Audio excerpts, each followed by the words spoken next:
It started as a whim, the kind of thought that gets lodged in your head and you can't quite shake it. A notion about turning a cold steel box into a legitimate off-grid home. This past year, 2025, was about taking that idea and wrestling it into reality with my own two hands. It was about turning a big, dumb, steel beast of a shipping container into something that felt like it belonged here on this mountain. From insulating its guts to building decks in the sky. This is the story of a year's worth of sweat, sawdust, and self-reliance. This is everything I got done in 2025. A year ago, this was it. Just an empty patch of dirt and a cold, corrugated steel box. A box that gets so hot in the summer you could bake bread in it, and bone-chilling cold in the winter. Standing in front of something like that, you feel its honesty, and it was intimidating. The goal is to turn it into a home, a real home, and to do it all myself. It seemed just about impossible.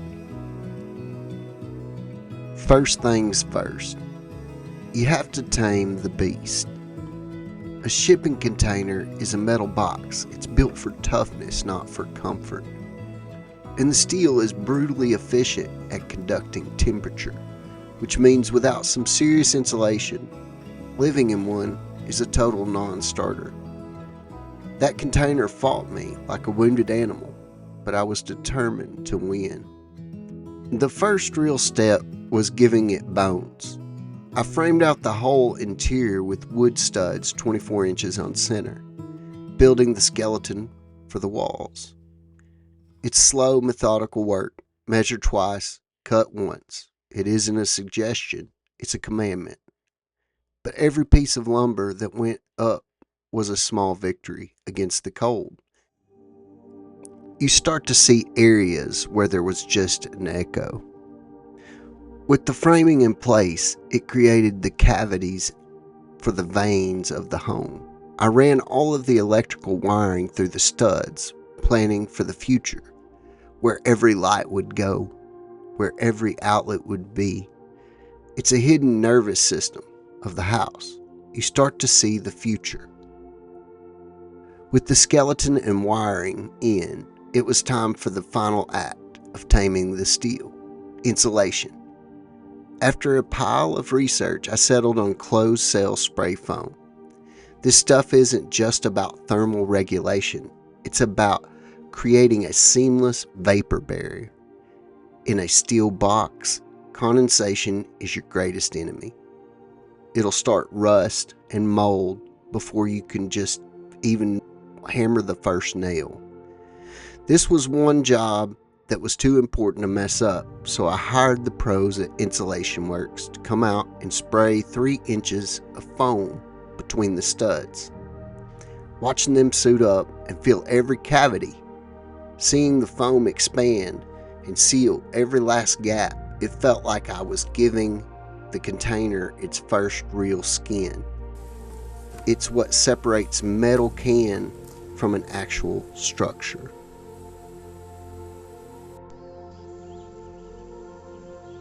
Once the insulation was in, the character of the place really started to show itself. It was time to give it an interior skin, to bring warmth to a steel box. I decided to finish most of the interior walls with tongue and groove pine. The floor was another puzzle. I went back and forth on whether to put a new one in or use the industrial laminate flooring that was already in the container. In the end, I stayed with the original flooring. It was a great condition, it looked good, and adding a certain industrial character in honor of the container's origins. This is the stage where the entire feeling shifts. It stops being a job site and starts feeling more like a space that you can inhabit. Every wall panel goes up, it deadens the sound. That hollow metallic ring gets replaced by a softer, quieter feel. It's a satisfaction that sinks deep into you.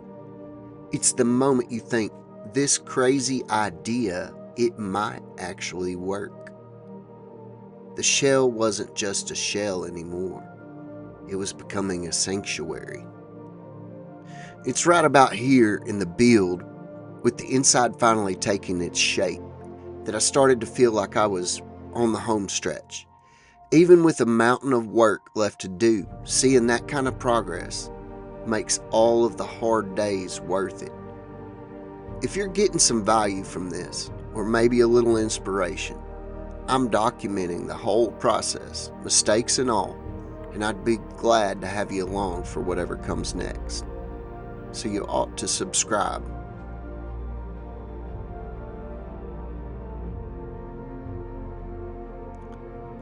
A shipping container is, by its nature, a long, narrow tube. And I knew from the start that to make this feel like a home, I had to push the boundaries outward. The first major project was the front deck. This wasn't just about adding square footage, it was about blurring the lines between inside and out. I built it with pressure-treated lumber, which can take a beating from the elements. It stretches the living space, gives me a place for coffee in the morning and a spot to kick off my boots in the afternoon.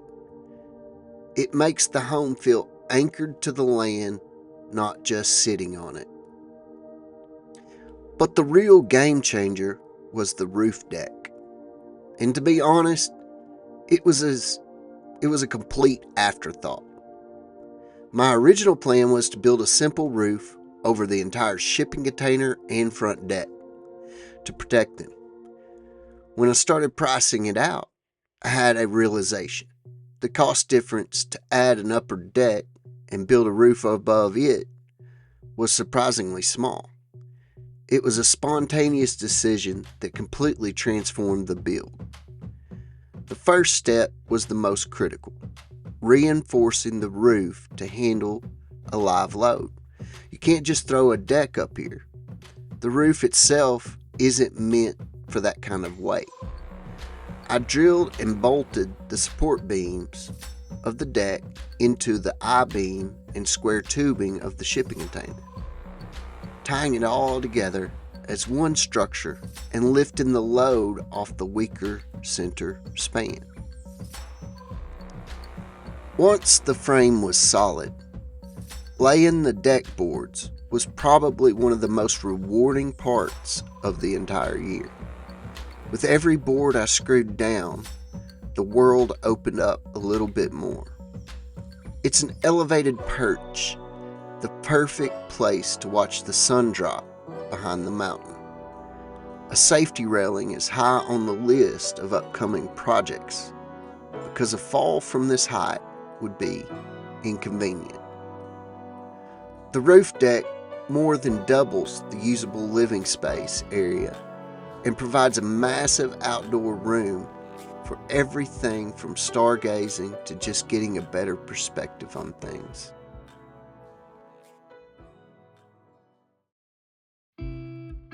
With the main structures in place, there were a couple of glaring details left to tackle inside. The first was creating a dedicated workspace. Since I edit all these videos right here in the container, I needed a functional desk. I built a permanent, built-in desk out of oak plywood using a pocket hole jig to keep the construction clean and strong. Having a dedicated workspace is critical for maximizing every square inch of a small home. The other critical project was replacing the ladder to the loft. I actually built the sleeping loft over a year and a half ago to make use of vertical space, but I've been using a 6-foot step ladder to get up and down for over a year and a half. It was finally time for a permanent solution to solve both access and storage. I built a set of box stairs. They're a series of stacked plywood boxes, with each step doubling as a storage compartment. I gave them a black finish to contrast with the pine walls.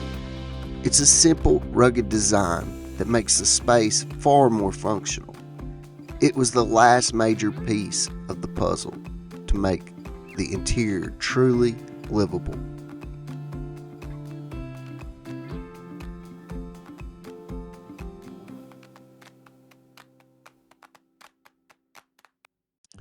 So after a full year of interior-exterior construction, this is it.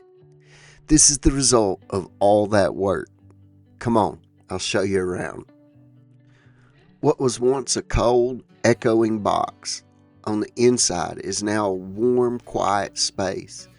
You can see how the open floor plan makes the whole place feel bigger than its footprint, with the warm tongue and groove pine walls adding a lot of character. And right here is the heart of the home, the 4K dwarf wood stove that keeps the place nice and cozy in the colder months. And the kitchen, living area, and dining space all flow together as one area. And you can see the contrast in the pine ceiling, the black finished backsplash in the kitchen. Over here is the main living area. This is where I spend most of my time indoors. The built-in oak plywood desk serves as a permanent editing station, but it's really a command center for the whole home. The big windows and the max air fan we cut out bring a ton of natural light and ventilation. Here are the new box stairs leading up to the loft. They're built as a series of plywood boxes, which gives me a ton of hidden storage, and the black finishes really pops against the wood. For the past year and a half, I've been using a stepladder, so having a solid multi-purpose step is a huge quality of life upgrade. It's cozy up there. Really, just enough room for a bed, but the view out that little window in the morning is just incredible. And then the best part, we step outside onto the new front deck. A perfect spot just to enjoy the quiet and your morning coffee. And if you'll follow me up this ladder, you get to the main event, a new roof deck. Up here, you're above it all. This is where I spend most of my evenings. It's proof that with enough sweat, you can build your own little piece of heaven right on top of a steel box.